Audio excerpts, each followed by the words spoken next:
I say enough time has passed. It's time to talk about it. All right, man. I've been seeing this go around the socials, and I think it's about time I spoke on it. This might be a little bit long. I'm not going to hold you. Buckle up. I got a lot to say here. This notion that I've been seeing is like, you know, younger players can't be pros. Younger players shouldn't be winning. Oh, the games are easier. That's why younger players are winning, because it's easier, yada, yada, yada. Like this little thing about this current era of fighting games. Oh, it's because of the fighting games of current right now is why they're able to win. This topic has been kind of sort of silly. I think it's pretty bad because in the same breath, these are the same people that'll be like, yo, where's the new blood at? They're right here. Well, that's too new. Like, you shouldn't be 14 years old winning over someone like Tokido. Why not? Well, you know, if this was back then, what? They'd lose? Yeah, they didn't exist back then. They weren't born, of course. You know? Well, let's say they were born, then they'd have access to the same shit you did, and then you'd probably lose. Or be even. Who knows? Right? But I think this is getting a little out of hand. Like, people have been upset about Street Fighter 6 Crime A, they've been upset about Blaz, and now this new guy, I forget his name now, from Japan. And I don't see the reason to be upset at all. I think we should be happy that we have newer players stepping up to the plate.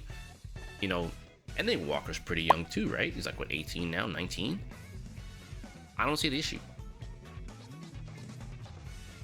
Like, I don't see the issue. Someone pulled up a forum of people complaining of new players coming up in Street Fighter 4. Dude, listen. Like, I don't see the issue. I think it's really infuriating, especially now when, like, this comes up almost every generation of fighting games, and I think it's just a tired topic at this point. But it's always like, oh, well, this game is easier, so you can do this, it's this much easier. This game takes less execution, so this is easier. It's like, well, each game had their nuance. All of them. Some games clearly went to the wayside. Look at Guilty Gear Strive. Like, some of them sacrificed certain aspects of their game to get more people to play for mass appeal. Fine. Fair.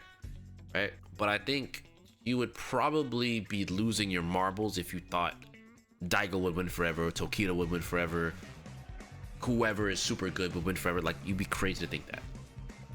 Like, there will come a point where either they fall off or they just retire. One or the other. Or both. Right? So I think it's bad to think this way in the first place. Some of the most beloved players right now started that way. You know? And I'm gonna name a couple, and then I'm gonna talk about myself, and I'm gonna bring back another thing here, right? So for the record, Wawa was like 10 years old playing KOF 13, beating good players at KOF 13 at like 10 years old. And there's footage of this. It exists.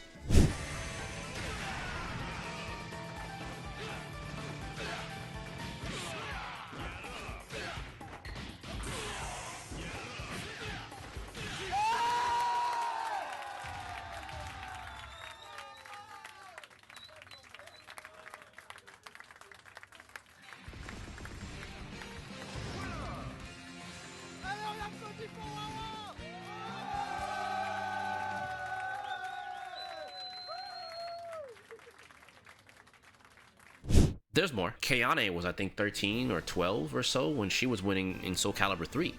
I heard of Kayane when I was playing Soul Calibur 3 here in the States. And I was like, they're like, yo, there's this 13-year-old kid that's like busting everyone's ass with Youngsung. Like, Youngsung in my mind was bad. And he probably still was bad in Soul Calibur 3. I don't know, right? I don't remember at least. But I was playing Cassandra and Taki like, Youngsung.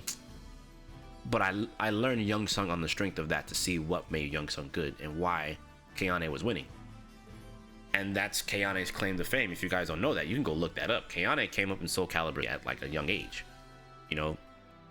So it's like some of this stuff just doesn't add up.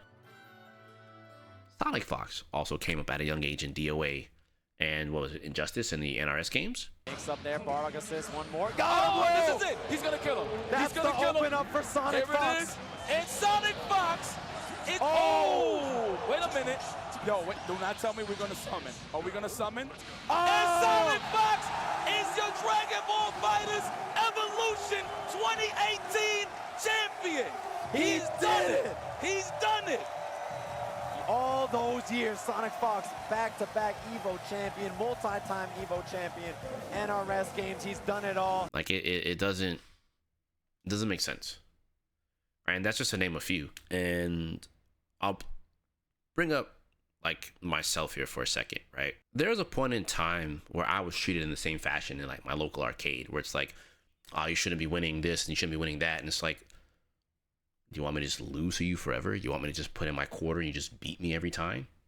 You want me to just waste my money? I'm playing here to beat you. I'm not playing here. I'm having fun, right? But I'm popping in this quarter with the intention to beat your ass. I'm not here to just pop my quarter and just let you beat me up for free, right? Or at the expense of this quarter, or rather the games are 50 cents, right? Back in the day, right? Some games 25, some games 50, right? If it was a new game, you expect to pay 50 cents for sure, right? So it's like, no. You don't get that luxury. You don't get that luxury of just taking my money for free, right? And my come up in my local arcade, I was cool with everybody, obviously, right? There's no beef. So what I'm about to say doesn't, I want this to seem like, and any of the OGs watching this, like, this isn't about, they're like, whatever nonsensical things we had back then, because we all butted heads at some point, right? Like, it's more along the lines of like, there was times where I was winning and people didn't like that. Oh man, this dude thinks he's too good and yada yada yada. It's like, well, you know, I've been putting in work, I've been practicing a lot, I've been playing a lot. For the record, you guys, let me tell you exactly how I got good back in the day, right? Unlike everyone else in the arcade, okay, what I'm about to tell you is very, very, very true. Okay, number one.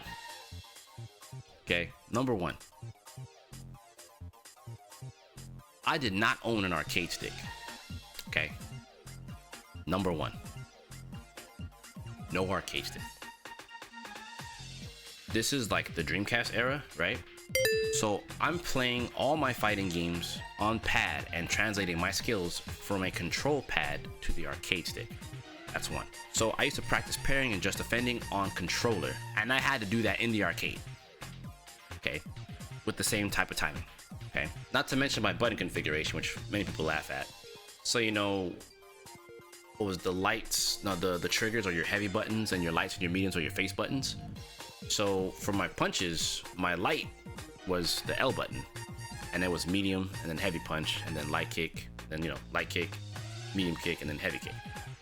So I would do jabs like this and do jab combos with my trigger finger.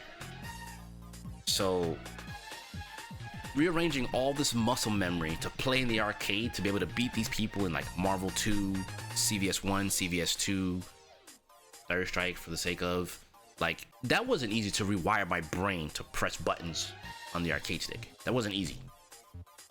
So I felt good about being able to translate what I practiced on the Dreamcast controller. And if you know anything about that Dreamcast controller, it is not good for fighting games at all, whatsoever.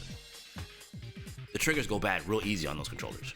So you can imagine how many Dreamcast controllers either A, I have fixed or have bought. Put that in your pipe and smoke it. All right. Now I set the tone for that, right? I wasn't always met with, yo, it was like, yo, you're getting better, but like, you know, I could always tell sometimes it's like they acknowledge I was getting better, but they're like, damn, I don't want to lose him either. Which is respectfully, like, that's a lot of people, right? No one wants to lose to someone you beat all the time.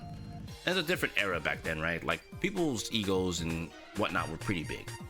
Still a thing now, but, you know, it's the arcade era, so it's even bigger, right? So I would travel from arcade to arcade to try to get better, etc., etc. Like, but I knew the main arcade I went to, Stargate Arcade, where I, you know, maybe I claimed the fame there in Guilty Gear and CVS 2 and whatnot. Like, that was the best of the best in the city of Houston. So I would bust my ass to be like, all right, dude, I'm getting off of class, I'm gonna go over there. The first thing I would do when I get out of college was go straight there. I used to go to the Art Institute of Houston. I used to go straight there when I'd be done. I'd be done around like 7 or 8. Boom. Straight over there. CVS 2. Boom, boom, boom, boom, boom. Every single time. You know? And I remember there's 2 machines, right? There's a scrub machine and there's a big boy machine. The big boy machine, for CVS2 and or CVS2 and or Marvel 2 is like, it's rough. Like, you got the best players in the arcade busting your shit up with some of the top tiers, some characters you didn't think you get bust up by, etc., right? And I like vividly remember, dude, like my first CVS2 team was like Baki, Kyo, Ratio 2, Rock, and I was just going in and like I got washed by Cammy, Blanca, Sagat, Ryu, Guile, Sagat, Akuma, early top tier Iori, even though Iori was top tier even until the end of the game's life. A lot of people play Iori in the beginning, but point is, I was getting washed. I was like, man, this is hard, bruh. I swapped characters, I swapped grooves. I used to try to emulate playing on an arcade stick on the occasion. Because again, I did not own an arcade stick until maybe I started playing Guilty Gear. Truly. And that was the PS2 era. Is when I finally got an arcade stick because of Tekken 5. So think about that. Marvel 2 came out in like 1999, 2000, so I didn't have an arcade stick to practice on in the arcade until late 2005.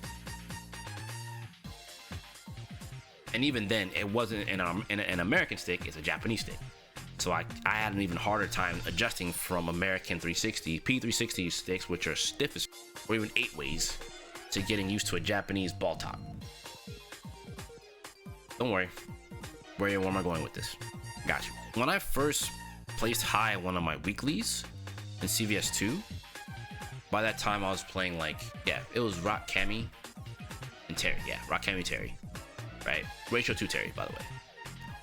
I had, for the first time in the arcade, against one of the best players, I parried the Tiger Uppercut 3 times in a row. And heavy Tiger Uppercut's like 5 hits. And they just thought, there's no way he's gonna do it every time. And this is with Kyo, by the way. I parry that shit with Kyo, and they're like,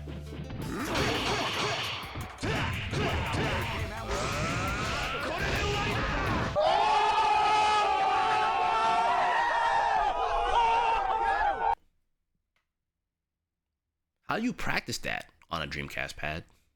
Bullshit. I don't have a stick. And back then we played on Moss sticks. And those things were expensive to get. Those were like $200. Pretty much the same as they are now for an arcade stick. But they were like wooden built. And sometimes they would ship one to you and it'd be bad, etc., etc. You had to choose between concave buttons, non-concave buttons, 8-way, P360. P360 was more expensive. P360 was what was in our arcade, so it was, good for me to have a P360. Nope. I couldn't afford that shit. I could only afford to play in the arcade. So the point here is, I ended up beating this player. His name was Brian Tyson. Ended up beating him. And everyone was just shocked. They're like,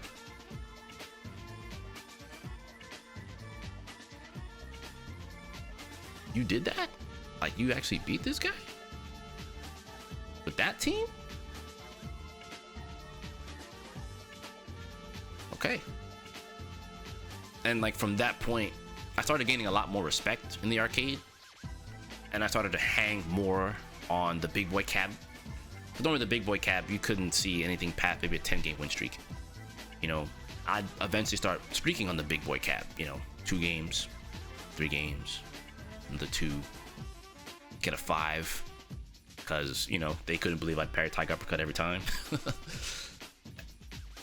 And from that point, and mind you, at that stage, I was like 19. I was like 19 or so. And that's when I started coming up in CVS2. And I'm like, damn. Kensou's getting good. It didn't come easy, even in the arcade. So and I can get into other things too, where I started placing higher in the weeklies, because we played every Tuesday. I started placing higher at the regionals. I went from 2-2 to top 16. From top 16, top 8, top 4, and this is just CVS2, right? I never won a regional in CVS2, but I've had a lot of good matches in CVS2 against a lot of really good players. John Choi specifically being one of them. Last game, last round, last hit.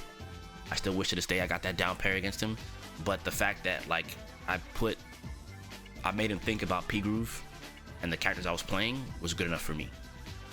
That tournament, I believe I made top 8 too, by the way. But still, you know, this isn't really about me bragging about that, but like players coming to fruition at different times is my point, right? Like from that point, you know, which just for the sake of, since they like, wait, John Choi, yes.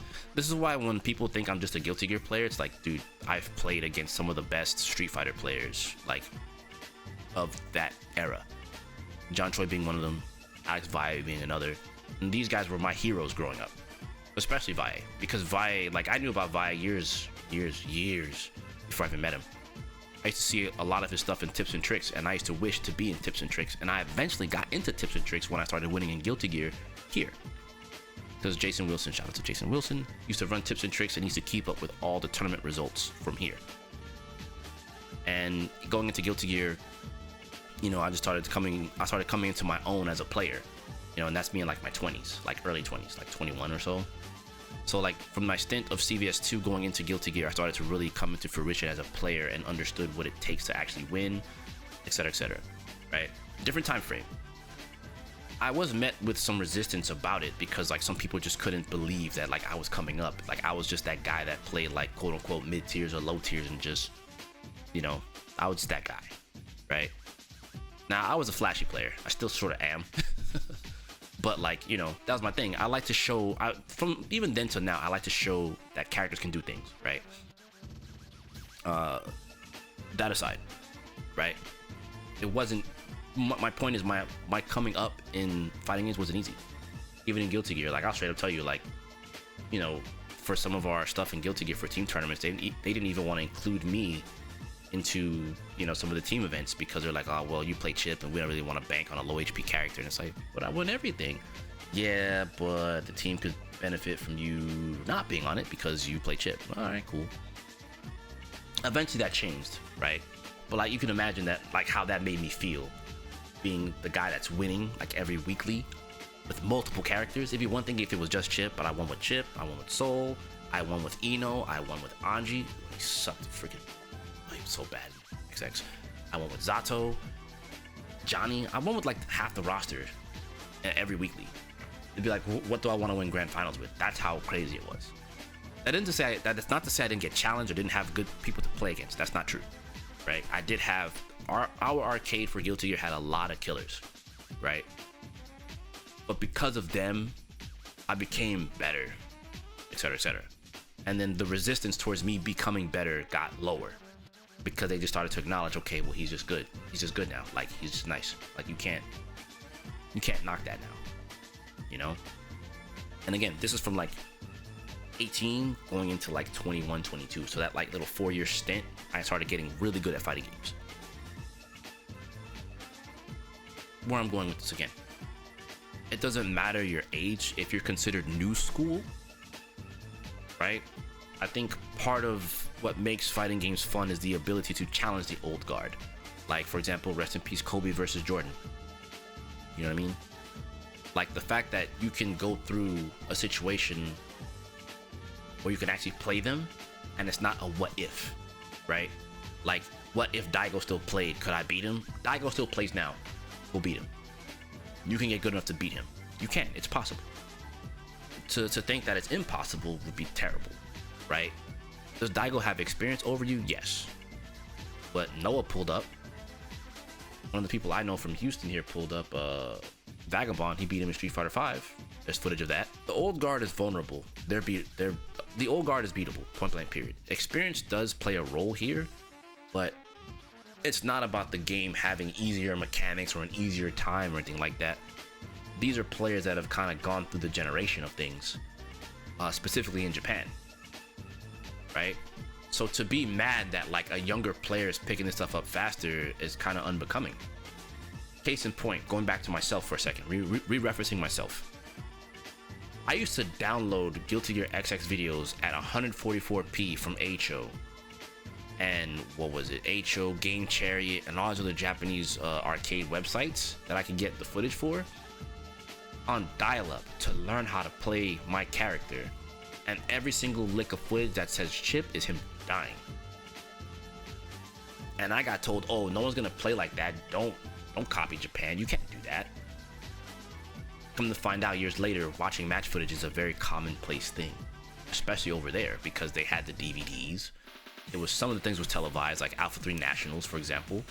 Like, I got into all this stuff through watching all this Japanese footage, and I would download all this stuff on 56K dial-up, dude. I got better through not just playing, but watching and learning how they play and trying to think, why would they do that? Like, I'd watch strats and try to copy. I ended up picking Soul for a little while. Because I was like, man, I can't do this with Chip, it's hard. But there's more footage of Soul winning, and Soul's basically top tier, maybe I can learn Soul. And I did, and I got good with him. But I started becoming even better with Chip. But I had to think about a lot of that stuff on my own. It was very disheartening to watch Chip lose all the time. But think about, even back in the early 2000s, I was ridiculed for watching match videos, and it's commonplace now. You know what I'm saying? Something that I found was helpful, you know, is considered, you know, silly back then. And that's commonplace. And the resources, while they were there back in the day, they were scarce. So you didn't have access to, like, for example, there was a thing about, I think like Choi went to Japan one time and then he played against a really sick ass Maki player, dude. And like, I learned so much from that Maki player, mind you. But I had to go through hell and beyond to find that footage. And it was like some dog shit, 144p, cell phone cam bullshit, someone filming with their fucking Nokia phone when they barely had cameras on them shits. Or like the bullshit, like, you know, the little bullshit like cameras, the digital cameras people had back in the day. You know what I'm saying? If you wanted a lot of this footage, you had to bring a fucking camcorder. You know what I did when I started competing? I bought a camcorder. And I recorded so many matches at our regionals, and I studied, and I studied, and I studied, and I studied. Can you believe that? I still have those tapes in storage. I still have my video camera in storage. But the point is, I would study our own people. You know? Why does this guy from Austin play like this? Why does this guy from Dallas play like that? Why does this guy from San Antonio do this? I don't get it. You know, and I would record as much as I could, dude. When I would play, my brother would come with me. I would give him the camera. I say, hey, dude, go record that. I gotta go play. So whatever I would miss, he'd watch. And I'd watch it when it's done. So you have to think about it. And I'm not even watching these on like, I'm watching it on the camera. I'm not even watching it on like my TV. The camera had like a little screen. I just watch on the screen. Damn, battery died. Only got 3 hours of battery life. Damn, battery's dead. Shit. Charge it. Can't turn it on because it's charging. So I gotta wait to learn again. You see what I'm saying? I went through all this rigmarole to do this. Nowadays, you can just turn on YouTube. You can come on Twitch. You can go to TikTok. You can go almost anywhere social media wise and find information. You know? I want to learn how to play insert character here. You know, Punk has a match. You know, Lashar has a match. Kazunoko has matches. This guy has matches. Momoshi's got matches. You can find matches all over the place. Tutorials. You know what I'm saying? Online. Bro, we didn't even have online. If you're seeing, listen to me. If you're seeing, and I'm going to be so blunt and honest. If your local scene sucked, that was it. One of you motherfuckers got to step up to the plate and get nice to get everyone else to be nice. You see what I'm saying? That is a fact. If you were in a region that was awful, someone better step up to the plate. Otherwise, you better pony up some cash flow and go spend some time at another region and get good. Period.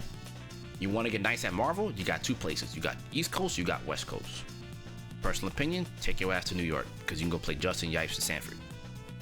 You know, they also had like Duck, Potter, Combo Fiend, just to name a few. You know, I forget the Magneto player. I forget his name off the top of my head, but he was really good too. He styled. There was Shady K. There's so many people. You know what I'm saying? But like they played each other because there was no online. So that's why when I see all this stuff about like, oh, they're too young and they're winning, bruh, they have access to more shit than we did back then. They should be doing good. Just because you have experience doesn't mean that they can't catch up. Like, I got a lot of knowledge about all the OG stuff, trust me.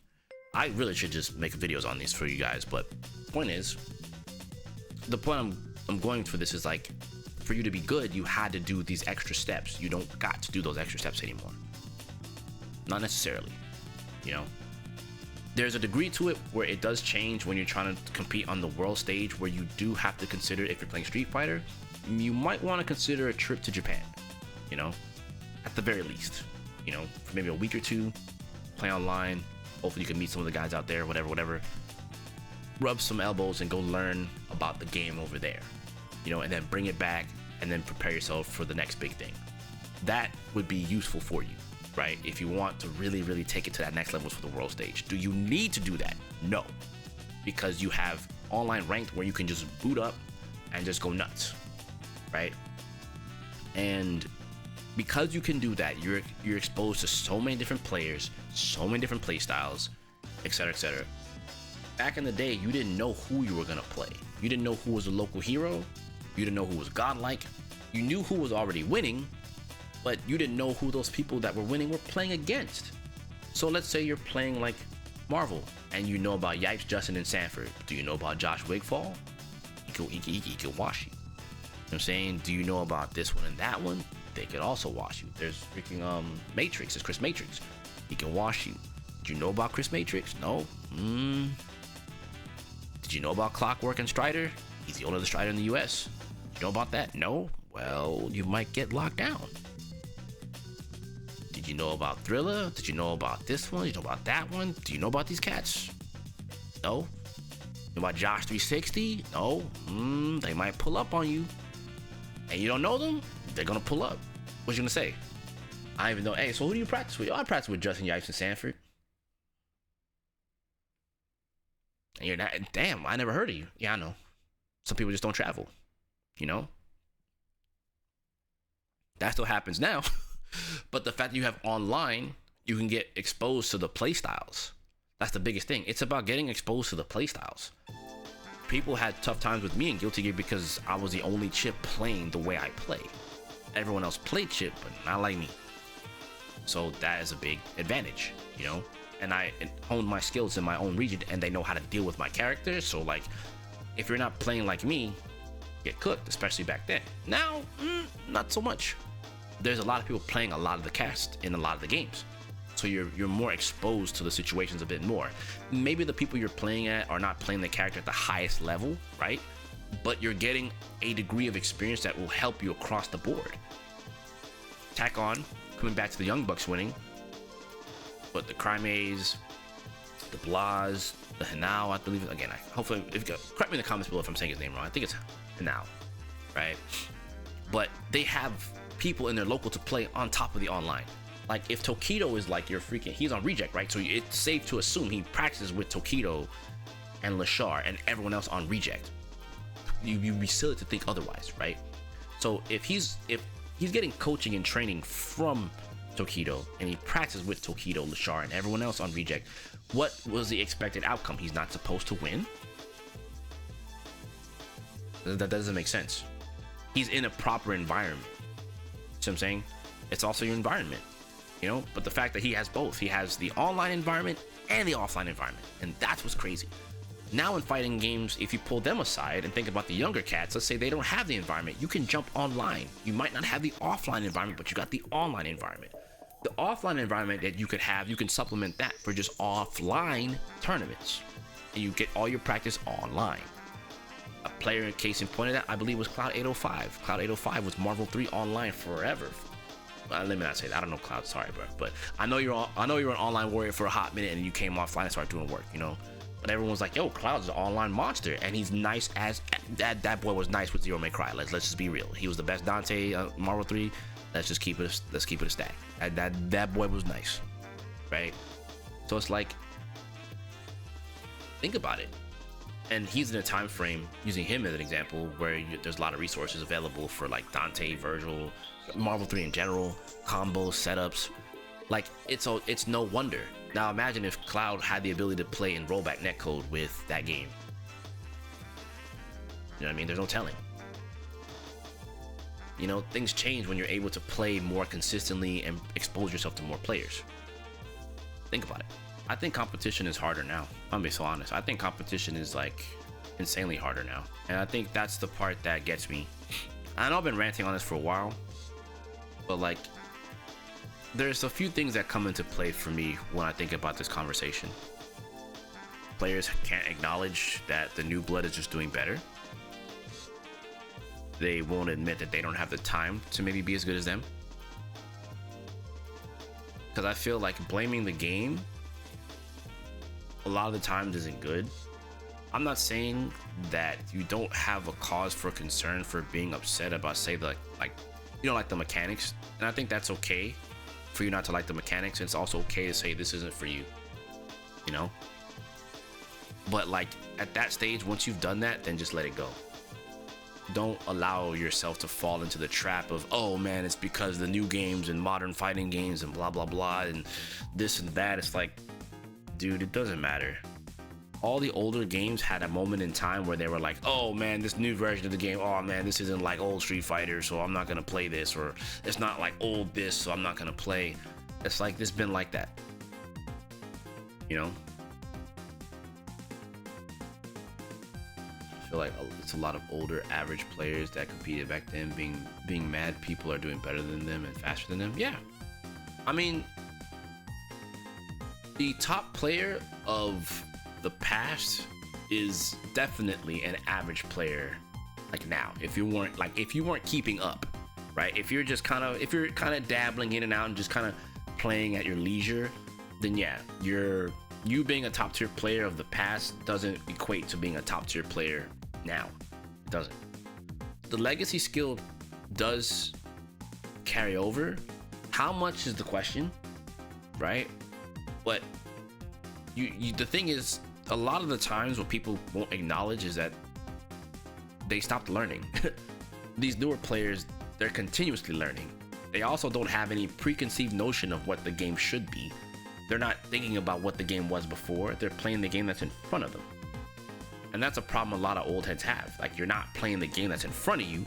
You're looking for the game that you played before. The game that you played before is probably here by way of title, your character, some general strategies. But you gotta play what's in front of you. You have to accept that this is what's in front of you, and you gotta play what's in front of you. This is unbecoming to complain and say that, oh, it's because of the way the games are made now. It's like, yeah, I feel you, but like, I'm just not buying it. Every generation had this. Oh man, Blaze Blue's not Guilty Gear. I'm not gonna play this. It should be like Guilty Gear. And I'd be a liar if I didn't say I had a moment in time with that. I did it, 100%. I'm not gonna lie to you and say I wasn't.